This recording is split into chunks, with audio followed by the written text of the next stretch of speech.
A paz do Senhor, glória a Deus, Diácono Hugo Garcia, de volta aí ao canal Verdade Original. E hoje nós iremos estudar a lição 8. Sim, já estamos aí bem avançados já no livro de Isaías, o profeta messiânico. E estamos aprendendo juntos, amém? Se é a sua primeira vez aqui, peço que se inscreva no meu canal, ative o sininho na opção todas, para que o YouTube te notifique de todo o trabalho que eu postar aqui. Não esqueça de curtir e compartilhar. E desde já, que todos sejam bem-vindos, aos meus seguidores, aqueles que estão aqui agora me acompanhando. Que Deus vos abençoe. E vamos partir para a nossa lição, não perder tempo. Vamos lá. Estudo 8. Agora vai ser do capítulo 40 a 45. O poder soberano de Deus para salvar. Oh, que glória! Gente, toda vez quando se fala de poder, o que a gente entende? Que é alguém ou um grupo que tem uma influência e exerce autoridade e controle sobre algo, alguém ou uma nação. Nós entendemos isso, né? A gente vê aí a política, um poder político, aquele que rege aí a sua nação. Então, eles têm um poder de reger uma nação. Quando se trata de soberano, é a autoridade suprema, acima de tudo, acima até do universo. Deus, ele é assim. Então, ele tem um poder, ele tem autoridade, ele tem um controle, ele tem uma influência sobre toda a sua criação, sobre todo o universo, e ele é a autoridade suprema. Não existe ninguém mais acima de Deus. Ele é pré-existente, antes da existência. Olha só que coisa, não tem como, não cabe na mente do ser humano entender algo como isso. A gente vai tratar aqui também isso. E aqui ele vai dizer: o poder soberano de Deus para salvar. Então, apesar do seu poder imensurável, de ele exercer influência, o controle, ser a autoridade suprema de tudo, e mesmo assim a raça humana ter rompido uma aliança com ele sobre o pecado, mesmo assim, Deus, com todo esse poder, nos perdoa e ainda nos traz a salvação. Ele é o único que pode fazer isso, e nós vamos ver aqui nessa lição. É muito tremenda essa lição de hoje. Olha só o texto que vai dizer: não sabeis, não ouviste, que o eterno Deus, o Senhor, o Criador dos fins da terra, nem se cansa e nem se fatiga? Então aqui a gente já vê que não existe limite para o poder de Deus. Ele é onisciente, sabe de todas as coisas, onipotente, tem todo o poder e onipresente, está em todos os lugares ao mesmo tempo. Ele não é preso às leis da física, ele é transcendente, nós estudamos isso. Então, a física não limita o poder de Deus, ele é imensurável. Olha só o que vai dizer aqui para terminar: não se pode esquadrinhar o seu entendimento. Isaías capítulo 40, versículo 28. Então não tem como entender Deus. Ah, eu vou aqui ler a Bíblia tentar entender Deus. Você não vai entender. Você vai ver os sentimentos dele, você vai ver algumas atitudes que ele vai tomar, o seu poder sendo agido, a salvação e o principal de tudo, as suas leis que devem ser obedecidas, e a gente precisa obedecer. A nossa obrigação é amar a Deus sobre acima de todas as coisas, amar ao próximo como a nós mesmos e seguir os seus mandamentos, as suas leis. E crer no Senhor Jesus Cristo como o único e suficiente Salvador, crer no Filho de Deus, viver os frutos do Espírito Santo.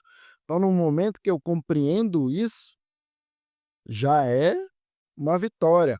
A salvação, ela é certa em nossas vidas. Ele nos deu essa garantia, apesar de nós não merecermos. Mesmo assim, ele nos deu isso. Então não tente entender Deus, mas lê a palavra, compreenda o que Ele quer para as nossas vidas e vivamos a sua vontade. Essa aí que é a essência do que precisamos saber. Verdade prática. A verdadeira salvação vem de Deus. Ele é soberano sobre toda a criação, digno de nossa adoração. Presta bem atenção. A verdadeira salvação vem de quem? De Deus. Não vem do ser humano, não vem do dinheiro, não vem do seu poder aí aquisitivo da sua nação, seja do político, seja o que for, sendo empresário, a tua salvação não vem daí. Nem a tua provisão vem daí. Até porque você tem pelo que tem, porque Deus te dá e te abençoa. Porque se não fosse pela vontade dele, a gente já teria até sucumbido aqui nessa terra já. Essa é a realidade. Ele é soberano sobre toda a criação e digno de nossa adoração. por isso ele é o único digno de ser adorado. Não existe outro Deus, não existe outro ídolo, não existe ninguém aí que substitua nem seja acima de Deus. Somente Deus é digno da adoração. Somente a Ele devemos dobrar os nossos joelhos e pedir diante disso. Deus ele não precisa de nenhum intermediário, tá, aqui na terra, para se achegar a Ele, a um santo, não precisa disso. Nem de um pastor, não precisa disso. Depois da morte de Jesus Cristo, o véu se rasgou, nós temos livre acesso a Deus. Então você pode dobrar seu joelho e orar diretamente com Deus, que o próprio Espírito Santo se encarrega de fazer essa intermediação entre você e Deus. O Espírito Santo ele habita dentro do cristão, aqueles que recebem a Cristo, reconhecem a Cristo como o único suficiente Salvador. Certo, gente? Vamos partir. Opa. A leitura bíblica para estudo está em Isaías 40, 12 ao 31. Vamos lá, então. Vamos aqui para a nossa leitura. Assim diz a palavra do Senhor, Isaías 40, do 12 ao 31.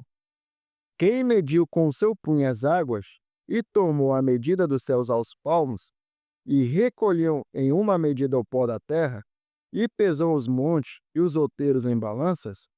Quem guiou o Espírito do Senhor? E que conselheiro ensinou? Com quem tomou conselho para que lhe desse entendimento, e lhe mostrasse as veredas do juízo, e lhe ensinasse sabedoria, e lhe fizesse notório o caminho da ciência? Eis que as nações são consideradas por ele como uma gota de um balde, e como o pó miúdo das balanças. Eis que lança por aí as ilhas, como uma coisa pequeníssima. Olha só como Deus ele é grande. Nem todo o Líbano basta para o fogo, nem os seus animais bastam para os holocaustos. Todas as nações são como nada perante ele. Ele considera menos do que nada e como uma coisa vã. A quem, pois, farei semelhante a Deus? Ou com quem o comparareis? O artifício grava a imagem, e o ourives a cobre de ouro, e cadeias de prata funde para ela. O empobrecido, que não pode oferecer tanto, escolhe madeira que não se corrompe. Artifício sábio busca, para gravar uma imagem que não se pode mover. Está falando de ídolos. Porventura não sabeis, porventura não ouvis, ou desde o princípio se vos não notificou isso mesmo? Ou não se atentaste para os fundamentos da terra? Ele é o que está assentado sobre o globo da terra, cujos moradores são para ele como gafanhotos. Ele é o que estende os céus como cortina e os desenrola como tenda para neles habitar. O que faz voltar ao nada os príncipes e torna coisas vãs os juízes da terra. E não se planta, não se semeia, não se arraiga na terra o seu tronco cortado, sopra sobre eles, e secam-se, e um tufão como pragana os levará. A quem, pois, me farei semelhante para que lhe seja semelhante? Diz o santo.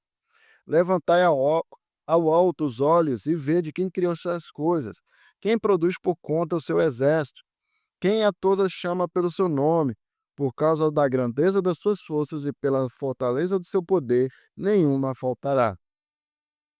Porque, pois, dizes, ó Jacó, e tu falas, ó Israel, o meu caminho está encoberto ao Senhor, e o meu juízo passa de largo pelo meu Deus? Não sabeis, não ouvistes que o eterno Deus, o Senhor, o Criador dos confins da terra, nem se cansa, nem se fatiga? Não há esquadrinhação do seu entendimento? Dá vigor ao cansado e multiplica as forças aos que não têm nenhum vigor. Os jovens se cansarão e se fatigarão, e os jovens certamente cairão. Mas os que esperam no Senhor renovarão suas forças e subirão com asas como águias. Correrão e não se cansarão, caminharão e não se fatigarão. Tudo isso por intermédio de Deus. Vamos entender agora a nossa lição.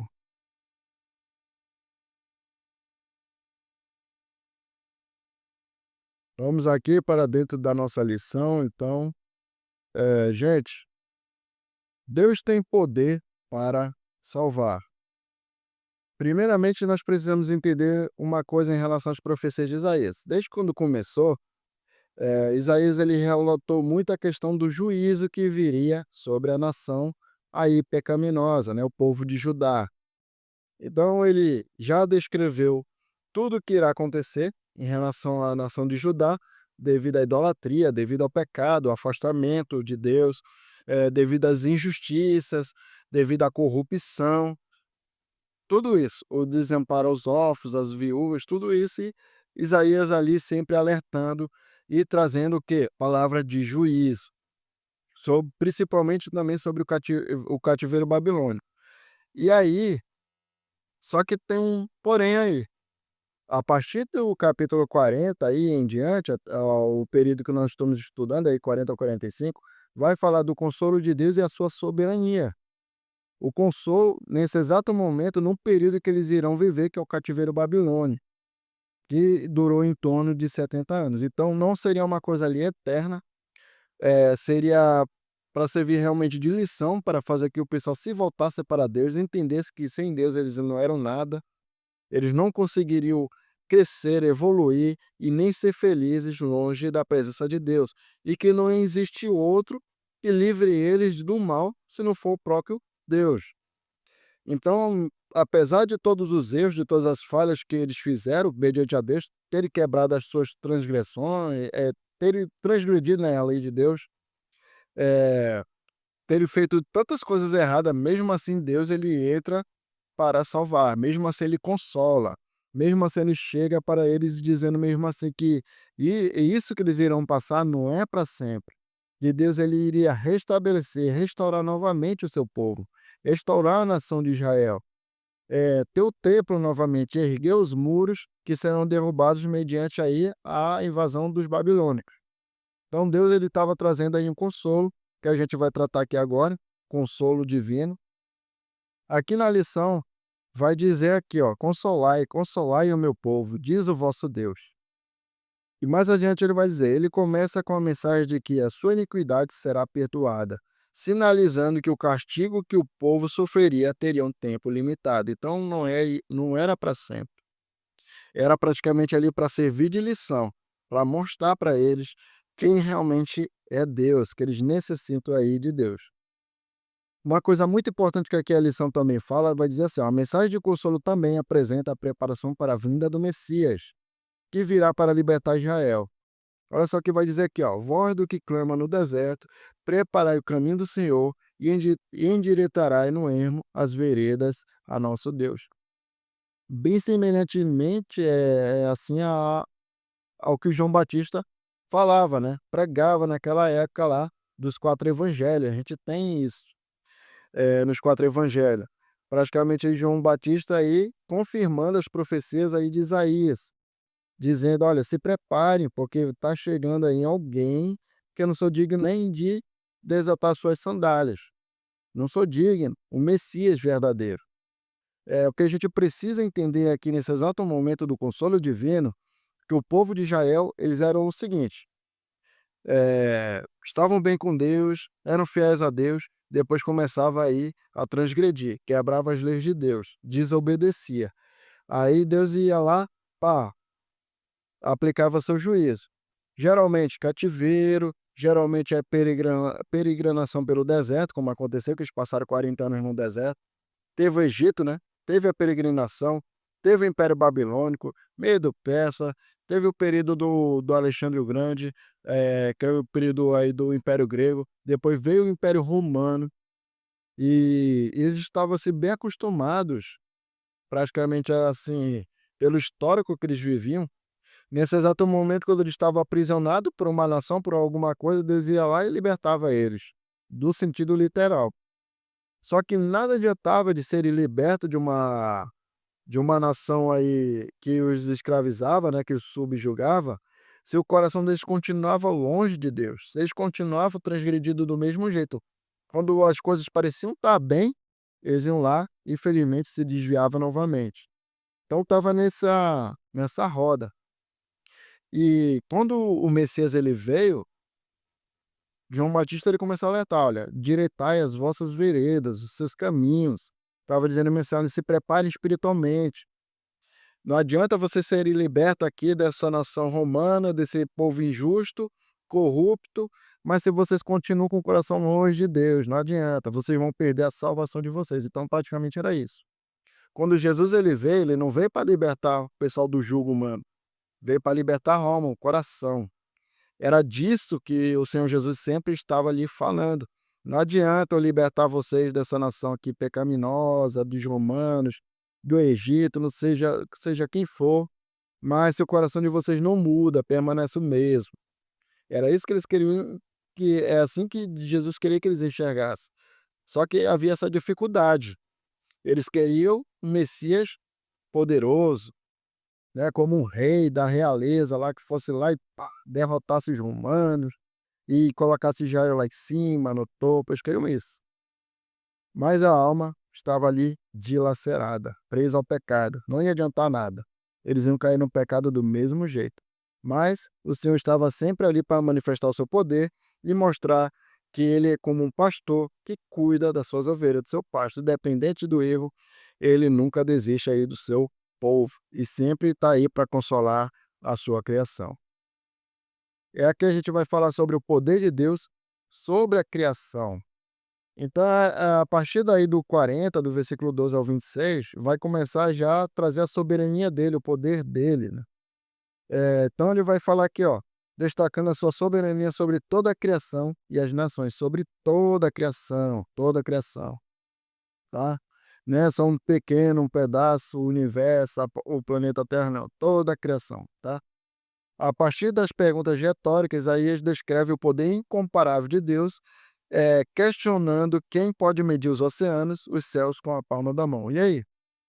Me fala de alguém, de um Deus que pode fazer isso. Até a própria palavra de Deus vai dizer em Salmos, né, que os fios do nosso cabelo todos estão contados por ele. Vai entender como é que ele faz isso. Vai entender como ele está em todos os lugares ao mesmo tempo, vendo todo o universo, vendo o planeta Terra, nos vendo, quem está pecando, quem não está. Não tem como entender. Então o poder dele é imensurável. Vai falar que Deus, ele é o criador e sustentador do universo e nada escapa do seu domínio. Tá aqui, tá mediante a lição aqui.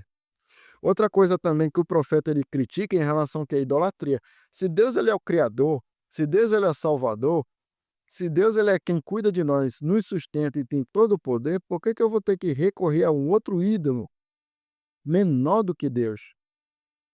Algo, mas é porque serve de como intermediário. Não precisa disso, a gente já tem livre acesso a Deus. Nós já temos livre acesso a Deus para falar com Ele, mediante ao seu Espírito Santo de Deus. Ele é o nosso intermediário e ninguém mais, tá? Santíssima Trindade, Deus Pai, Deus Filho e Deus Espírito Santo. Que foge daqui não condiz à realidade de Deus, tá? Então, o único que deve ser digno de adorado é Deus. Aqui vai dizer que os ídolos feitos pelas mãos humanas são inúteis, impotentes, ao contrário do Deus vivo e verdadeiro. Isaías faz uma distinção clara entre Deus soberano, que criou o universo e que tem autoridade sobre todas as coisas, e os ídolos, que são simplesmente invenções humanas sem poder real. É um fato, gente. Enquanto você pode entrar no seu quarto, dobrar seu joelho na sua simplicidade e falar com Deus e ele lhe atender, é muito mais eficaz do que você dobrar seu joelho para uma estátua de pedra que não pode fazer nada por você. Não pode fazer nada. O único que pode é Deus. Ah, Hugo, mas eu já dobrei meu joelho, já fui curado disso, aquilo e tal. Eu tenho certeza que no momento que você estava se ajoelhando, você pensava inteiramente em Deus e orava a Deus, e por intermédio da sua fé, desde uma certa forma, foi ali, curou. Mas não foi a estátua ali que operou um milagre, não. É o próprio Deus que faz essas coisas, tá? Então Deus não pode ser comparado com nada. Sua autoridade sobre a terra e as estrelas, os astros e as nações é completamente absoluta. Então a grandeza dele é incrível. Não tem como ser medido, não tem como ser entendido. Tudo que a gente precisa é amar a Deus, obedecer os seus mandamentos, permanecer firme aí na sua presença. Outra coisa que vai dizer no ponto 3 aqui, força para os que esperam no Senhor. Não era isso que vai dizer, mas os que esperam no Senhor renovam suas forças, sobe como asas, como águias, correm e não se cansam, caminham e não se fadigam. Gente, o nosso Deus, ele é um Deus que não se cansa, que não se fadiga. Nós já tratamos isso aqui. E o versículo anterior a esse, que é o versículo 30, vai mostrar que os jovens certamente se cansarão, certamente cairão, porque não estão alicerçados na presença de Deus, no poder de Deus. Agora, aqueles que realmente se esperam no Senhor, mesmo vivendo um momento de tribulação, mesmo vivendo momentos difíceis, terão suas forças renovadas, serão abençoados por Deus. A gente precisa entender isso. Olha só, Isaías 40, 27 ao 31 traz uma palavra de renovação e esperança para o povo, que no exílio se sente abandonado e cansado. O povo expressa a sensação de que Deus os esqueceu.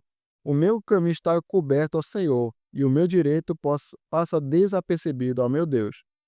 E aí, nesse exato momento que aconteceu o cativeiro babilônico, serão 70 anos, não vai ser pouco tempo, eles vão se sentir cansados, eles vão se sentir abandonados. Isso é normal. Quando a gente passa um momento de tribulação, momentos difíceis, momento de cativeiro como esse, um momento de vale da sombra e da morte, a gente se sente abandonado, a gente se sente cansado, a gente se sente sobrecarregado, a gente quer chutar o balde, a gente quer desistir de tudo. A gente tem esse momento que passa por isso, é normal, o cristão ele sente isso. E Deus sabe disso. Porém, ele vai dizer: olha, mas aqueles que esperam, o verbo esperar, aguardar, tem coisas que não acontecem da noite para o dia. As forças serão renovadas, Deus irá abençoar e irá nos tirar do cativeiro que estamos passando. Naquele caso deles lá era o cativeiro babilônico, uma nação inimiga.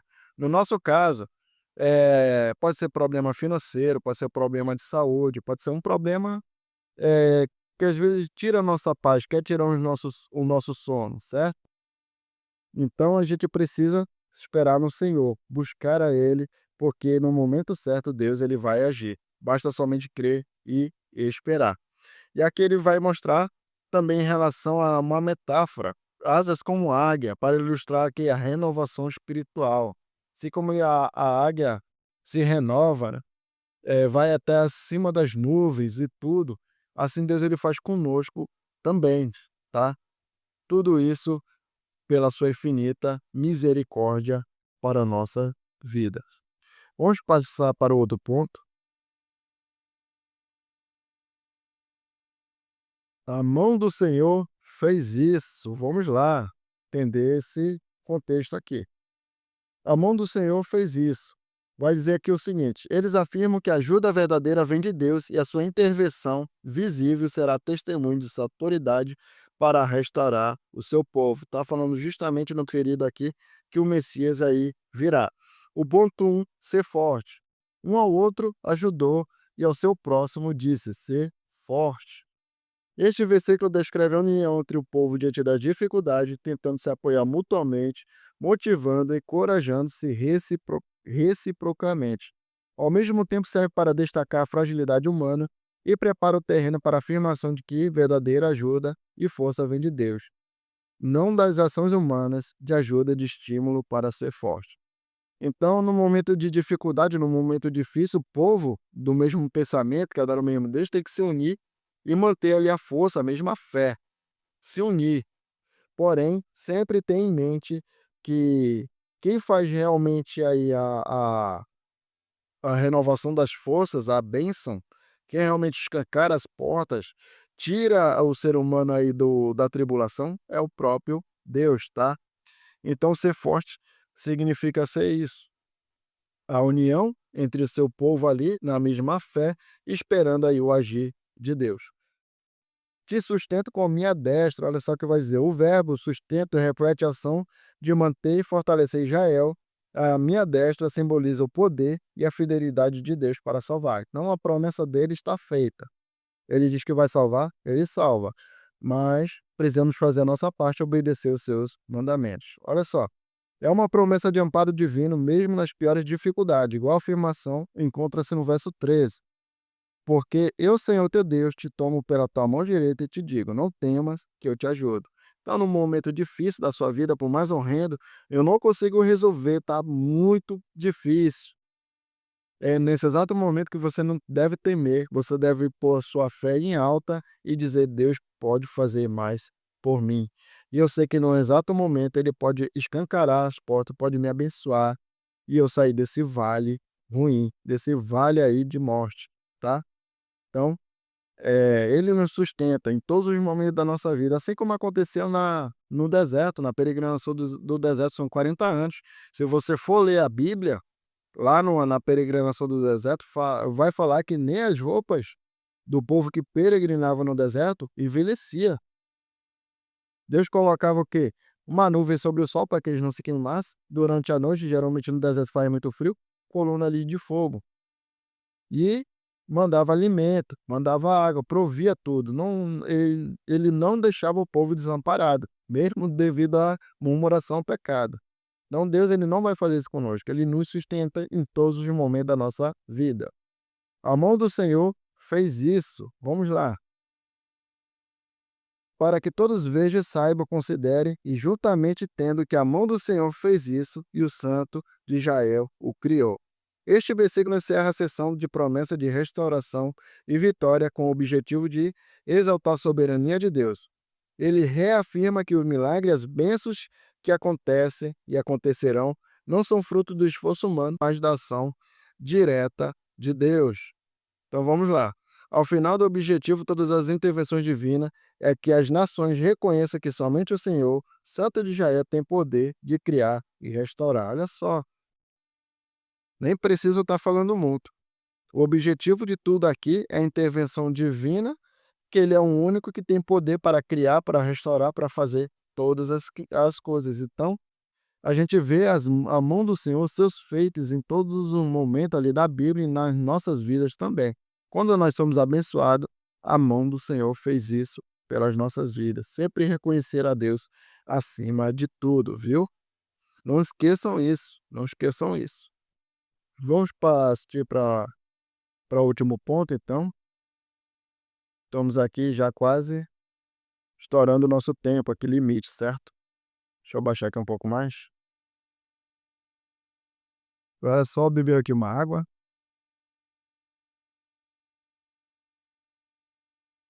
Irmãos, essa lição dá uma benção, viu? Se você está aqui comigo, me acompanhando, ainda não se inscreveu, dá aí seu voto de confiança para o seu irmão, se inscreve aí, dá uma curtida, tá? Que são todas. Deus abençoe poderosamente, viu, amigo? Me abençoa o meu trabalho aí, tá?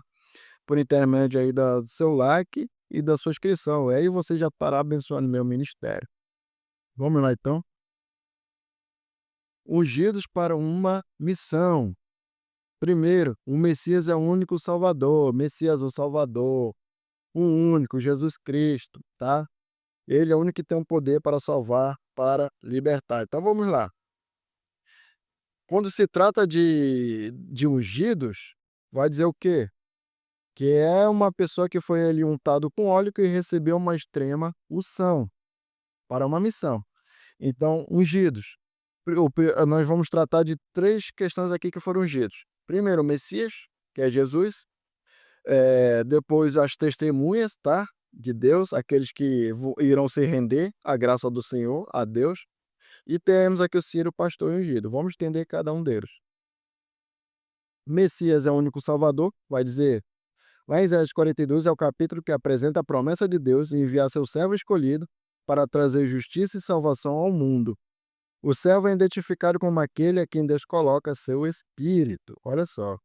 O capítulo também destaca o chamado de Deus para ser uma luz para os gentios, levando a salvação a todas as nações. Isso é um reflexo da promessa de Deus através de Israel. Todas as pessoas conhecerão a Deus. Deus é o único que pode realizar essa obra de redenção, revelando sua soberania e poder afirmar que Ele é o Criador de tudo. Gente, olha só, estou falando várias vezes, é um único, um único, um único. Outra questão também que a gente precisa entender é que está tratando de Jesus. Está falando de gentios. Gentios é todo aquele que não é hebreu, tá? Que não é judeu. Como nós, por exemplo, os brasileiros, os americanos, todos aqueles que não têm descendência judia, que não têm descendência lá do povo hebreu, tá? Somos considerados gentios. A gente vai ver esse cumprimento de promessa após a ressurreição de Jesus pelo apóstolo Paulo, que foi praticamente os pastores dos gentios, né? Pastoreou a igreja de Romano, de Coríntios, e assim vai, Tessalônicas, né? O povo grego. Ele foi ali disseminando a palavra de Deus para todo mundo, porque Para alguns tradicionalistas religiosos, né, era só o povinho dali, não, só eles tinham direito à promessa e tal. Vamos prender aqui, o resto da nação não precisa de Deus, mas todos nós precisamos de Deus. Todos nós somos criação de Deus. A única diferença é que Deus começou a sua aliança, a sua lei, por eles lá, mas se estendeu a todos nós. Então, todos nós somos receptivos às suas promessas e precisamos obedecer os seus mandamentos, tá? Então, é isso que significa aqui em relação aqui ao Messias. Através deste servo, Deus inaugurará um novo tempo de redenção e justiça para o mundo, manifestando a sua glória e fidelidade de maneira visível e abrangente. De maneira visível vai acontecer, já aconteceu um momento que ele vem em sua forma humanizada, se esvaziou da sua glória, vem em carne humana, e para quando ele for colocar o quê? Seu reino milenar aqui na terra, vai vir da sua forma visível, mas já da forma gloriosa. Nós já falamos disso anteriormente. Os próximos ungidos, vocês são as minhas testemunhas. Olha só o que vai falar. Vós sois as minhas testemunhas, diz o Senhor, meu servo a quem escolhi, para que saibais e me creais e entendais que eu sou eu mesmo e que de mim Deus nenhum se formou e depois de mim nenhum haverá. Então não tem outro Deus, não tem outro ídolo, tá? Não tem, gente, somente Deus, tá? Somente Deus. É só ler a Bíblia. É só ler a Bíblia. Não é o que eu tô falando. É o próprio Deus que falou. A sua própria palavra está falando, tá? E a gente vai ver o quê? 3 pontos. Primeiro, Deus é o redentor de Israel, mas agora diz o Senhor que te criou, Jacó que te formou, Israel, não temas, porque eu te chamei, te remi pelo teu nome, tu és meu. Então ele é o redentor ali praticamente, né, o que perdoa os pecados, que restaura a alma humana. Ele é o protetor de Israel, tá dizendo aqui Deus é o protetor de Israel. Quando passares pelas águas eu serei contigo, quando pelos rios eles não te submergerão, quando passares pelo fogo não te queimarás, nem a chama arderá em ti nas águas e no fogo. Então ele é aquele que nos guarda, nos livra de todo mal e sempre está conosco, é o nosso protetor. Assim como foi com o povo de Israel, é nosso também. Deus é um único e verdadeiro, não existe outro. Vamos entender aqui o último ponto. Ciro, pastor ungido. Gente, apesar de Ciro, o significado de Ciro é aquele como o sol, ele foi o rei da Pérsia. Ele não era judeu, não era hebreu, nada disso. Ele era um rei da Pérsia, um ímpio, e que Deus usou, né? Deus ele usa também os ímpios, tá? Então, olha só o que vai dizer.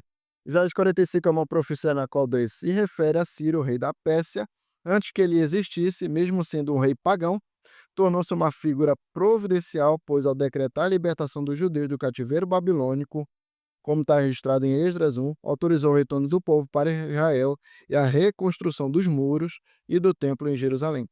Então, o período ali de Esdras, capítulo 1, já ao final já do cativeiro babilônico, é, o príncipe ali o rei da Pérsia, né, que é Ciro, vai libertar o povo e vai fazer eles ali, ó, podem lá restaurar o templo de vocês e tudo. Então, vai acontecer com o passar do tempo, a reconstrução novamente ali de Israel. Só que primeiramente o templo, depois vai vir o período de Neemias, do rei Artaxerxes, tá? O rei Artaxerxes é que libera Neemias para levantar os muros lá de Jerusalém, certo? Então foi parte por parte que a gente vai entender isso mais também aí à frente, tá? Mas basicamente foi isso que aconteceu. Deus usou Ciro aí para libertar o povo do cativeiro ali babilônico, como pagão. Então ele usa tantos cristãos, ele usa tantas pessoas que são de Deus e pode usar o a pessoa pagã também. Então animal ele já usou, tá? Então isso aí é para Deus é normal, ele é soberano, ele tem um controle de tudo e ele faz como bem entende e a gente tem que somente o quê? Obedecer e saber que ele é perfeito e que ele faz tudo por intermédio, tá? Para nos salvar, para nos libertar e para nos levar para mais perto dele, certo? Quero encerrar por aqui. Vamos aqui na aplicação pessoal. Deus, na soberania de seu poder, é capaz de trabalhar em meio a todas as culturas e estruturas humanas, usando até aqueles que estão fora da aliança para cumprir seus desígnios e revelar sua glória. Olha só. Então não existe limite para o seu poder, ele usa quem quer, na hora que quer, da maneira que ele quer, e tudo isso por intermédio do amor à raça humana, para salvar, para libertar. Então, gente, isso aqui é glorioso, essa lição foi maravilhosa, espero que todos tenham gostado. Eu quero orar com você, tá? Se você não entregou a tua vida a Jesus, entregue, querido.